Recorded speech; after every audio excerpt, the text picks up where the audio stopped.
Hey, Zaka family!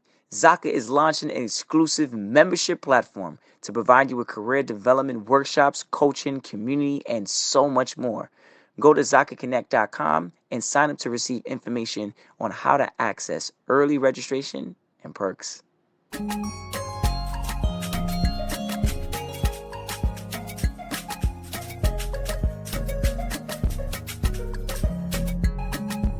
Hello, everybody. This is Paul Herman, the Prince of Motivation and host of Zaka Presents My Journey.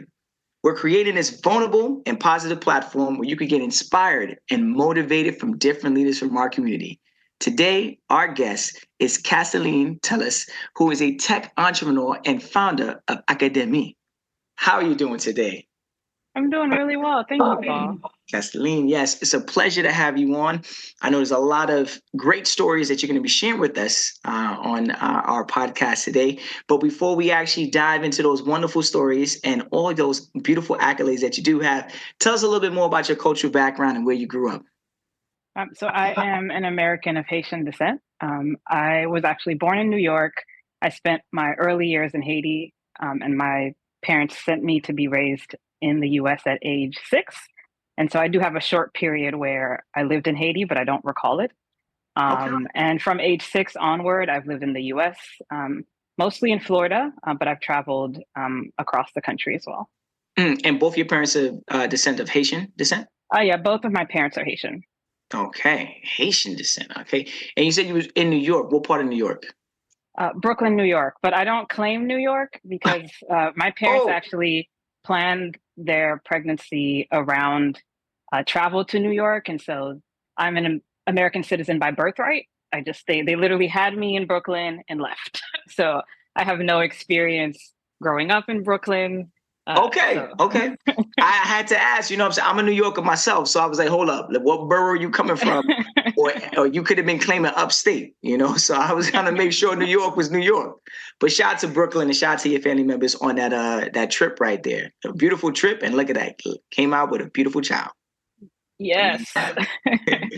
Now, moving to the US at a younger age, what were some of like the early struggles that you had to like navigate through? Yeah, I appreciate that question because the struggles were plenty. Growing up in South Florida in the 90s, it wasn't a great time to be Haitian. Like there was so much stigma around being Haitian because we were immigrating from Haiti in boats, and my peers in school would call us like boat people. And there were all sorts of other like ways that they might tease you. People said I smelt funny. I sounded differently than them. I looked differently. Yeah, I remember it being very difficult early on, just being mindful that I'm different, and the difference wasn't perceived as necessarily a good thing in elementary school, middle school. But I think I grew up I built a shield around myself, focused on like doing well in academics, didn't care so much for impressing other people. So I got by.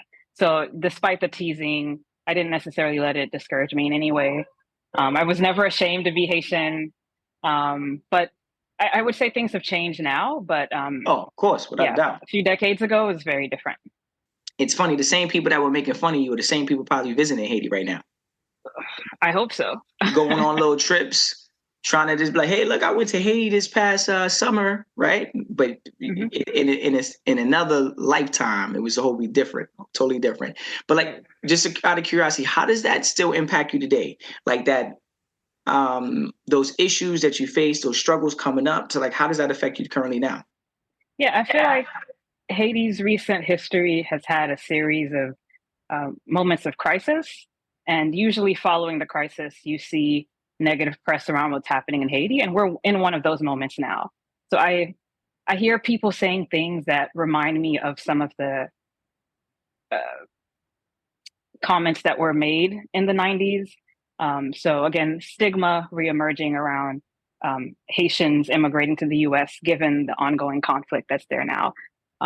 So I feel like things have improved, but still I feel the tensions between sort of immigrants, specifically of Haitian descent, coming to the US aren't necessarily well received here.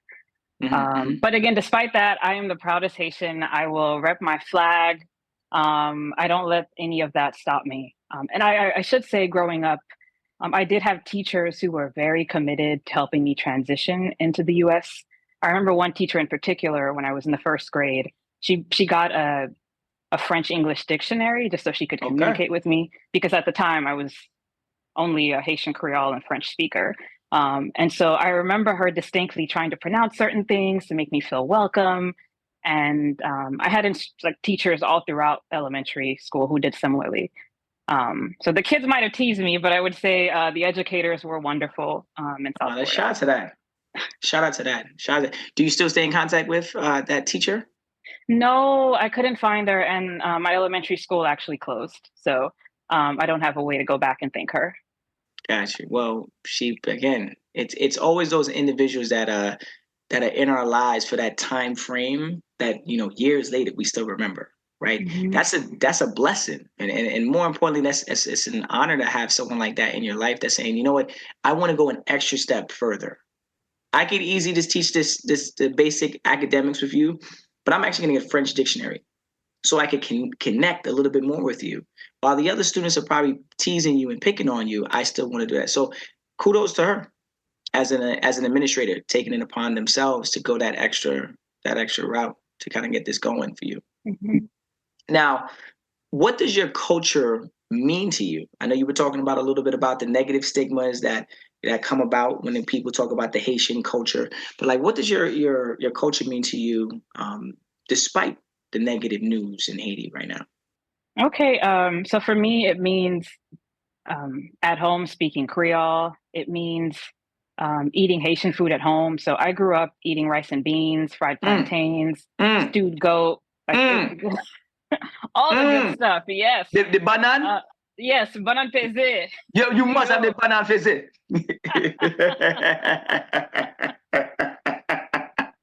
That's a huge part of it. Like, we weren't making meatloaf at home. It was all Haitian food. It meant going to church. So I grew up in a very Christian Haitian family, and that meant going to church every Sunday, doing like Friday night Bible studies. I was a very active church member. I joined the dance group. I was in the choir. All of it. Okay, little sister act over here. You was in it. Yeah, all of it. It also meant revering my elders. And so wherever you went, you would greet elders a specific way. All of these things for me were aspects of Haitianness that I kind of learned in South Florida, and sort of grew up with. What else? Yeah, you touched on a lot right things. there. You touched on a lot. But that just goes to show you how beautiful the culture is, how beautiful the Haitian community is, because obviously that was something that you got to witness every single day of your life, being around your family members and closest friends that were of the Haitian descent. And more importantly, reading about it in the right way and not seeing it for the negative, because everyone likes to highlight sometimes the negative, but not really highlight the positive. But there's a lot of great things that you said that were in there. Now, with all those positive attributes and things that you mentioned about the Haitian culture, who inspired you, or what inspired you to be an entrepreneur? That's a good question. I'm not from a family of entrepreneurs. I'm from a family of farmers and educators. I would have to probably credit it to Paul Farmer. He was a physician who started a public health organization in Haiti called Partners in Health. I had the chance to hear him speak when I was an undergrad, and he literally moved to Haiti on a whim. A white man who wanted to go to Haiti to work on epidemiological issues and public health, and he started a nonprofit. I didn't know you could do that, I think that probably opened up my eyes to what was possible. That if you saw a problem that you wanted to solve, if you had the ambition, the drive to solve it, you could. But at the time, I didn't really know what path I would follow because, again, I'm not from a family where entrepreneurship is a common career path. If anything, it's highly discouraged to do anything that's experimental. But yeah, when I heard Paul Farmer spoke, I was like, whatever this man is doing, it resonates with me. And I'd like to follow a life path that leads me somewhere similar. And along my path, I met some other folks who were doing similar work, but I think it started there. Okay. Now, you talked about some of those struggles that you had in the beginning of your childhood, and obviously the struggles as and you get into your adulthood. But like, what were some of those struggles, or how did those early struggles in your life kind of influence your leadership skills and your entrepreneurial drive? Yeah, I feel like this is going to be a tiered answer. So I grew up with my aunt and uncle in Florida. My parents were in Haiti for my entire life, which meant I became very independent early on. I focused a lot on academics. My intention was to make my parents proud. And so I was intrinsically motivated to do really well in school, and I didn't need anyone to really um, coach me through that. Again, my intention was I want to make my parents proud. I also want to make them feel like their decision to send me to the US paid off. And so I'm going to be the best student. I'm going to excel. Okay. And I think as a result, I did really well in school. This is not me trying to brag, but I graduated. You can do it. You can do it. Yeah. You talking about you? This is.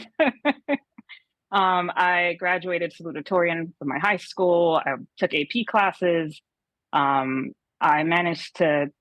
I was the first in my family to go to college, but I think a large part of that stemmed from growing up in a very non-traditional way, where I felt like I wanted um, to again be my parents' wildest dreams, because I know they weren't able to access similar opportunities given where they're from. Other struggles that I had, being the first in my family to go to college was very difficult. And I went to college out of state. So grew up in Florida. I did my university studies at Stanford, which is in California. Everyone was really nervous, like, what, you're going to the land very far, far away. They had a certain conception of what California was like at the time. This was 2009. Oh, that there's HIV, AIDS, you're going to come back and lose your faith, because again, my family is very Christian. But for me, just before I'm trying to just go to school. Oh yeah. Pray for me. Just say good luck. Thank you. Now they're very happy that I made the decision to go. Yeah, without a doubt. Without a doubt. But I remember then thinking, like, what am I doing? Again, I don't have anyone who's charted a path before me to give me advice, which made me want to actually drop out after my first year.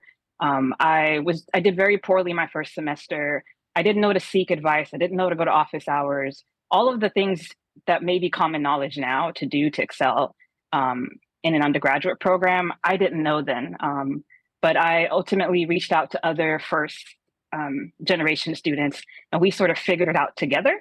And so I feel like what was a point of adversity connected me to other people who were in a similar situation. And so now some of my closest friends are alumni from the program who were also the first in their families to go to college. And together we've managed to chart a course for our careers, sharing sort of best practices. And so that's been a wonderful gift that came out of, again, hardship. You mentioned program. What program were you talking about?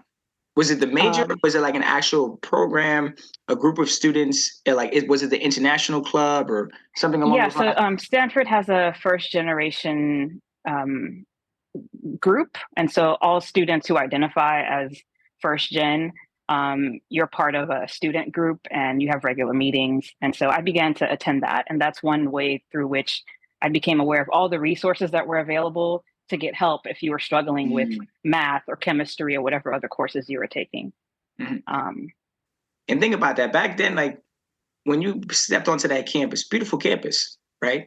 Oh, absolutely beautiful. And you're walking in there like, I don't even know where to start. And who's going to help me?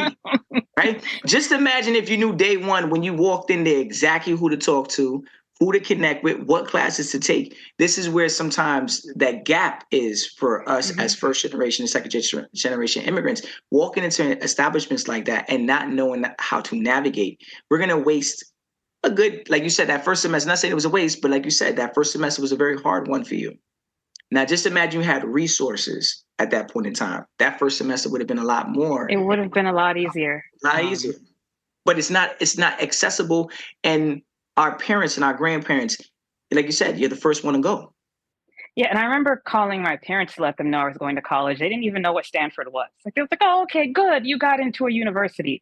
For them, there was no prestige associated with it. And so they weren't in a position to offer me any guidance or mentorship.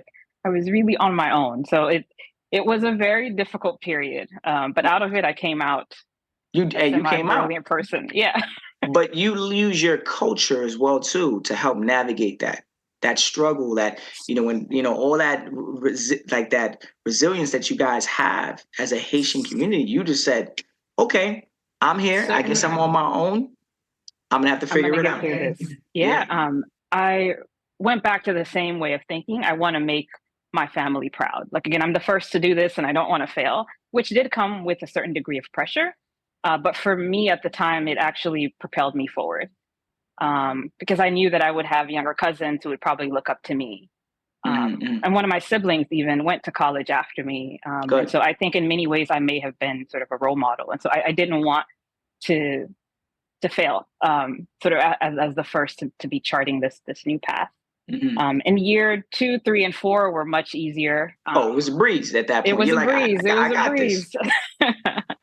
A shout out to that. Funny story. One of my friends had shared with me that when they were expressing to their family members, dealing with being a first generation, second generation immigrant, they were like, hey, you know what? I'm gonna go to school, but I want to apply to Ivy League, to an Ivy League. They thought Ivy League was the name of the university. Mm, mm, mm, mm. And it went over my head for a quick second, and I said, hold on. This is what our grandparents and our parents, they're not even educated on knowing the difference between the various different establishments. Like you said, your parents are like, oh, you got into a university. Good. Great. That's it. But not knowing the magnitude of the impact that university has in this world of today when people try to pick universities.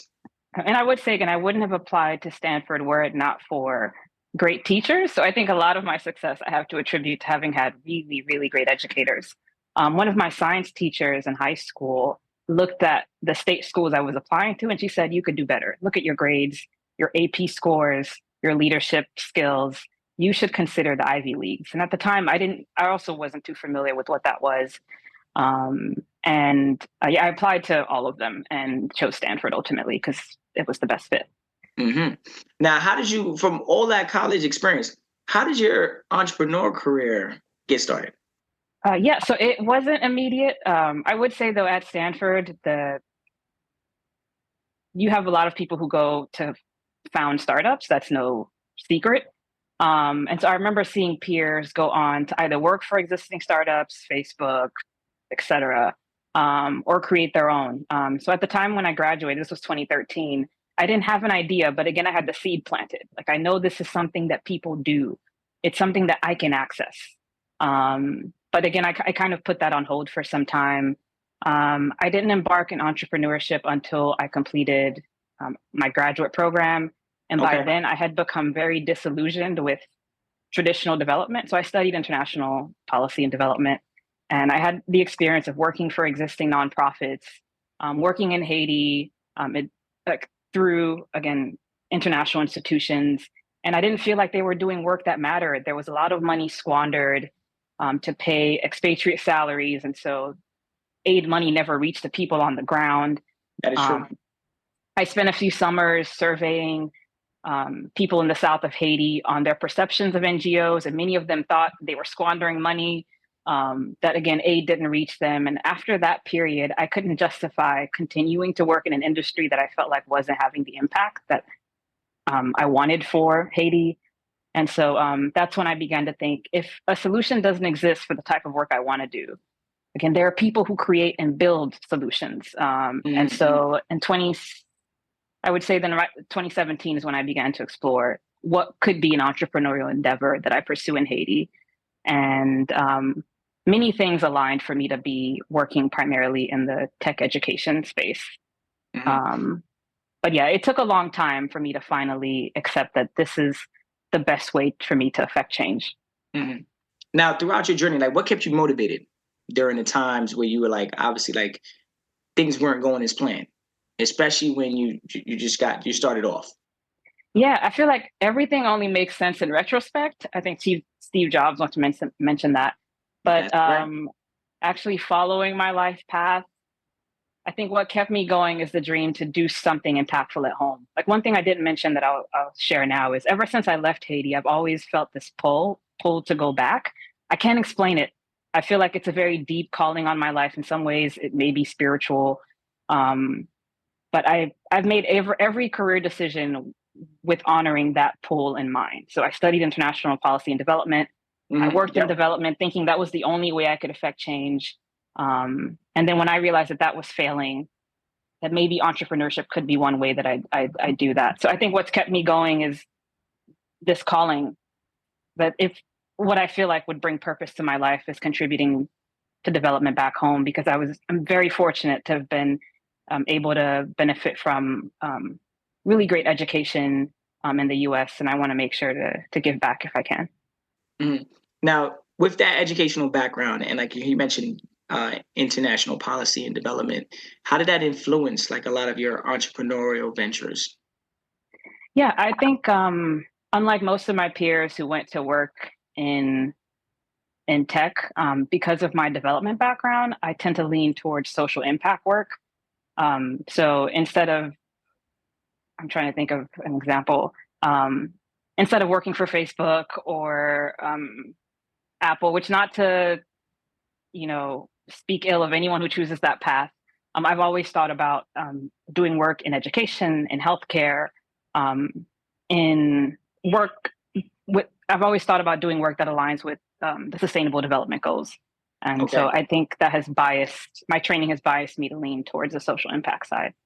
hmm Do you feel like your journey, this is like you found your purpose in this?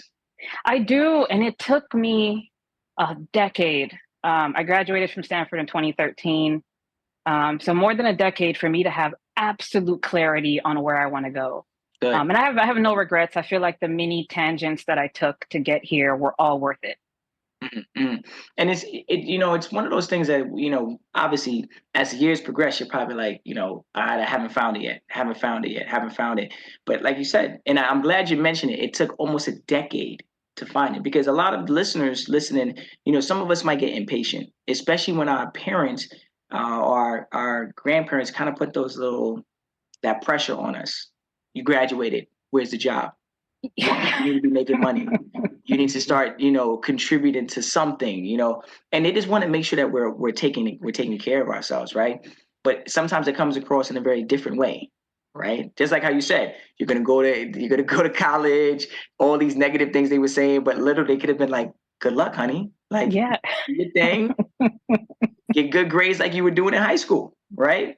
But it comes across in a very aggressive, negative way sometimes that kind of affects us. Like we're like, don't you want me to be happy? Don't you Yeah. want? And then to find something, 10 years later, or almost a decade later, it's like it's good that you found it. But during that time frame, I could only imagine family members saying, "So what's going on? Yeah. What are we doing?"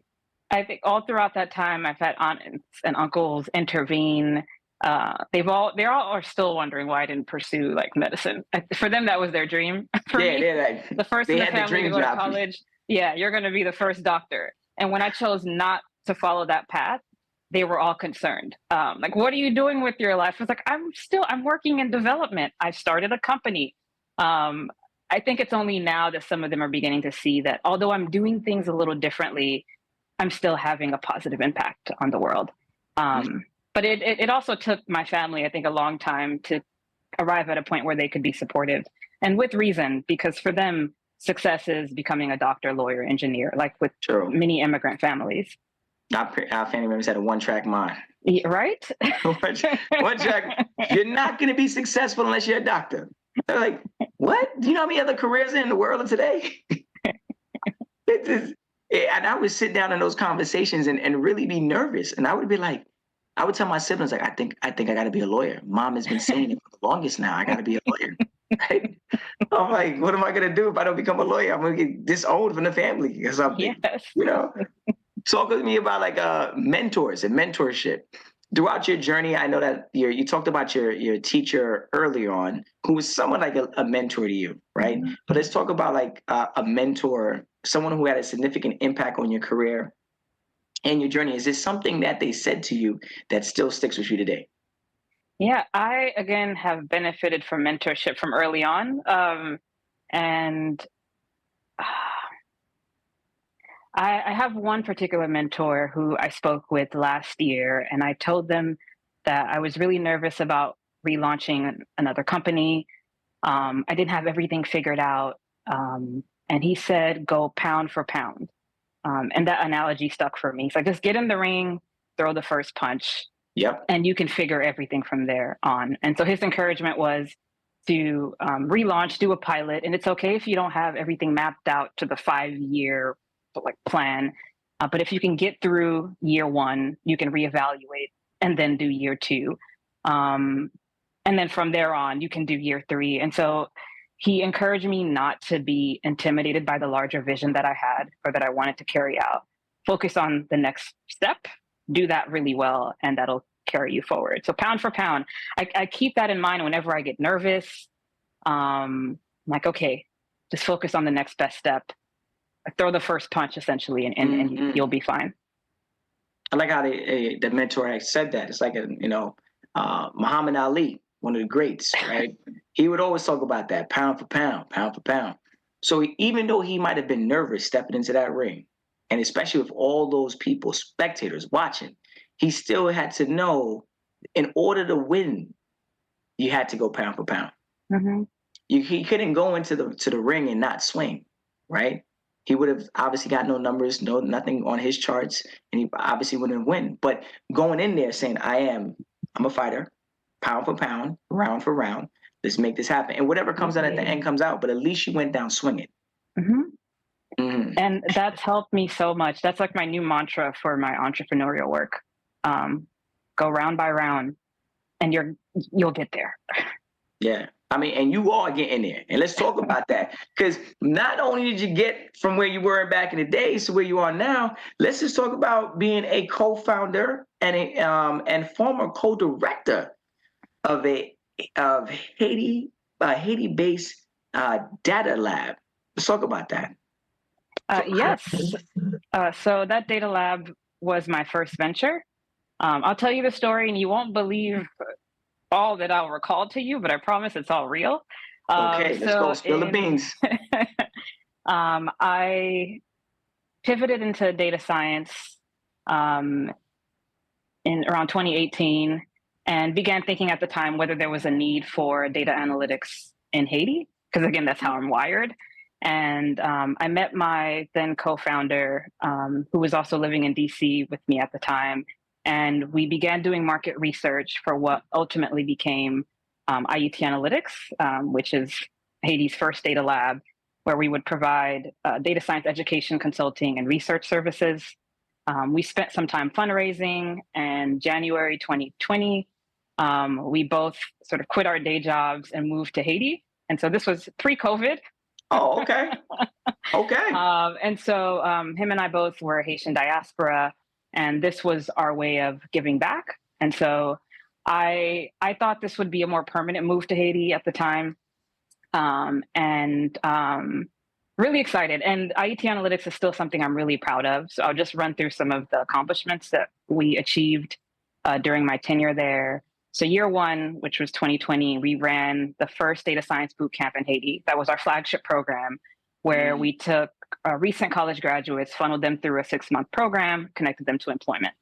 And we had a 90% job placement rate for cohort 1. We had similar impact targets for cohort 2 and 3. And from in year 1, we had 80 applicants. Year 2, we had 250. Year 3, we had 5,000 applicants. So we definitely built a brand for ourselves, and young people saw us as a way to build a career for themselves, to access more competitive wages. It is still one of the most impactful things that I've done, and that is shaping the work that I'll continue to do. So that was through the education pillar, which is the work that I primarily oversaw. And we also did sort of data science research projects. During COVID, we built a COVID-19 vulnerability score. So my team, like at Ayiti Analytics, we were just very innovative and creative, and we thought, what can we do with data that can be useful to the public? People are building dashboards everywhere. Let's do one for Haiti. So we managed to get some data on all public health facilities in the country that was collected by USAID, And we built this really great dashboard that ranked each commune by their ability to provide care. And so you could look at the map and see where's the best place to be in the midst of the pandemic. It turned out to be in the north of Haiti. And our tool was very it was very well engaged by local folks. We had high traffic on our dashboard. The Ministry of Health was interested in sort of circulating it more publicly. So a research project that I was really proud to get out during the pandemic. And then lastly, we did data science consulting. And so we consulted with USAID and a few local corporations who wanted analytical support. So I did exit the venture last year because my co-founder and I had a different direction that we wanted to take the company, and I chose to leave. But during the 3 years, we managed to do some really great work. I mean, just what you listed off right there. That was a lot. Yeah. Pound for pound. And all this through a pandemic, through a presidential assassination, through an uptick in kidnapping. And I was living in Haiti during that time. So it was a very hard 3 years, but we managed to get this work off the ground. You know, you're like doing positive stuff. You turn on the news, you're like, what? Oh my! We need to start working faster.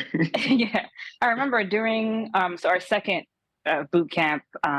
This was 2021. I'd gotten news about the presidential assassination, and we were in the middle of the program. I didn't know what to do because I didn't scenario plan for this. And I remember giving our students a week off. And then after that, we were back online and programming in Python. It was such a bizarre thing to navigate through. I had a therapist come online just to help us all process. No, but mental health is a big thing. And it's a big thing everywhere. So I think doing the work in Haiti gave me scars, but I think it made me stronger as a result. I now feel like I can do anything I put my mind to. I've managed to successfully do sort of 3 data science boot camps in Haiti and lead some consulting projects. I can do this work anywhere in the world. This is how I feel now. Like roll up my sleeves. If something gets hard, I've done harder. Okay. And is that got you to lead to the whole, did that lead you to the whole being the founder of the company that you founded, Akademi? Can you speak a little bit more about that and like all the wonderful things, more importantly, the mission behind it? Sure. So I didn't have Akademi conceptualized when I left Ayiti Analytics. So I announced my departure last January. I knew I wanted to continue doing some education work, but I didn't really know what form it would take. And it wasn't until after speaking to several mentors that I decided, okay, I'm going to relaunch and focus just on tech education, nothing else. And I want the venture to have a name in Haitian Creole, because for me, that's very important. And so Akademi felt very fitting. It's the Haitian Creole word for academy. So it's a place of learning for young adults who want to upskill for the future of work. And I am borrowing the best practices from the work I did in Haiti to apply across the Caribbean. And so, I feel like if I hadn't gone through the experience of Ayiti Analytics, there would be no Akademi.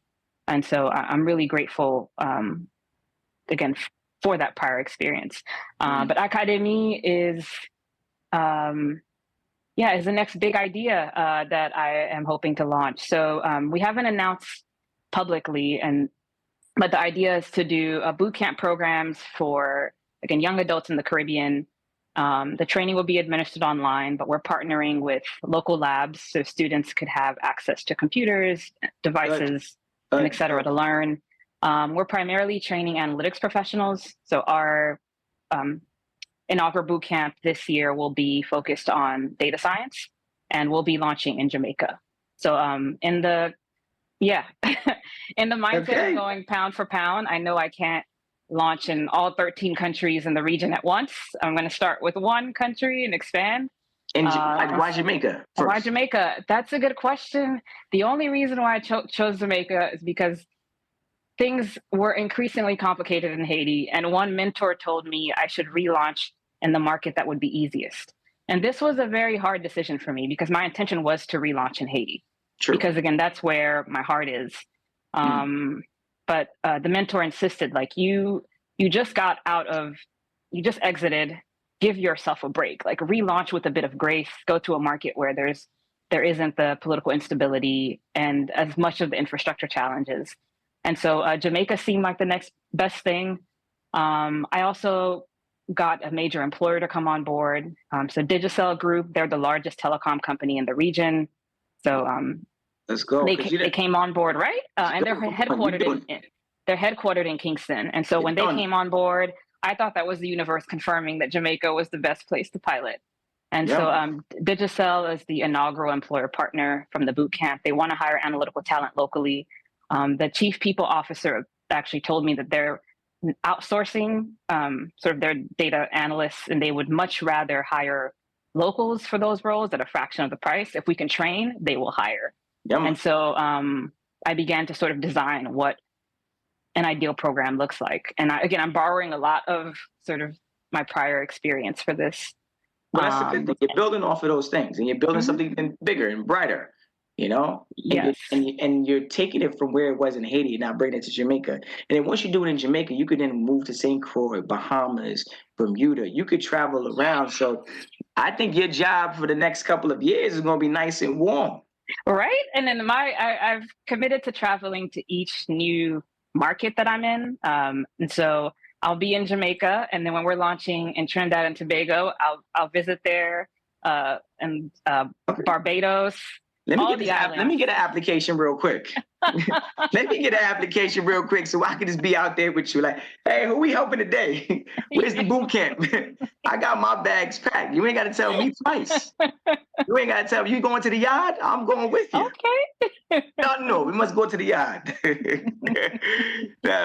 I'm saying I love what you're doing with the finding it and putting this together, because obviously all your experiences from schooling, life, your family, the culture, you put it in there. It comes together, yeah. Yeah. And the one thing that I appreciate about this work is I've been able to see the direct impact. Like our students, our graduates, they get jobs, they earn 5 times more than the national salary. Many of them are able to support their families. Good. Some have gone on to pursue master's programs.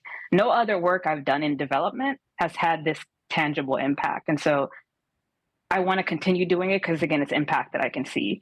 And I know it's one slice of the development problem, but it's the one area I know that I can work in really well.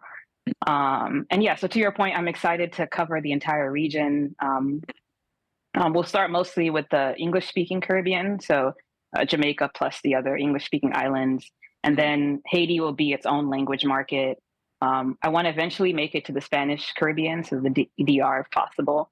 Okay. And long term, Akademi will be the premier bootcamp provider for the region, hiring instructors from the region, localizing as much content as we can, and making it accessible for students from any background, whether you're from a wealthy family or not. We designed the program for really anyone who wants to apply. You are just about that life. Right? You are definitely a pound for pound fighter. I'm gonna let you know that. You are, and I love how you're thinking ahead. You're like, this is where we're going first. You already mapped it out. And like you said, you haven't even launched it publicly, but you already know where you're going. And that's something very important for the listeners to take away, knowing that you're not just freestyling this. You're pulling from a lot of great experiences and also negative experiences in your life to kind of create something, right? But you're also thinking about the future goals of it and not thinking about it like today, just what's going to be good for today? What's going to happen 5 years from now, 3 years from now? Where do I want to be? Because then it helps you plan and make the strategic movements that you need to make. And you have a lot of resilience, like doing this, like you about that life, like you ain't quitting, you're not stopping, you keep going. Talk to us a little bit more. I know we talked about that moment where you stepped away from the previous company, but like another moment in your life where like it was tested and you had to you learned from that experience. Yeah, that's a good question. I would say leaving Ayiti Analytics was one of the most difficult decisions of my adult life. Because it felt like my baby. But I was at such great conflict with my co-founder. It didn't feel like it was worth it. Like it was very taxing on my mental health. And so while it was a difficult decision, it also came with some relief. And so I went into hiding for a few months just to process and recover. I wasn't active on LinkedIn. No one knew what I was up to for quite a while because I was taking time to really process everything that happened. True. Saying it was hard is an understatement. And then choosing to rebuild has also been difficult because I'm rebuilding from scratch. Like I don't have any of the curriculum content that I had from my previous venture, like none of the intellectual property rights. And so we're rebuilding everything. I'm rebuilding a brand all over again. And so that's been hard, but I keep telling myself just like one day at a time. Yeah. And you'll get closer to launch day. Mm-hmm. Okay. Well, I like that. Now, there's a big thing I want to kind of address with you. I know that there was a moment where you were highlighted heavily for being an amazing student, right? And obviously, college was that freshman year was a little rocky. But as you progressed, you were still known very well within your community and within yourself as a really good student. When did you become that leader? What was the turning point? Yeah. When did I become a leader?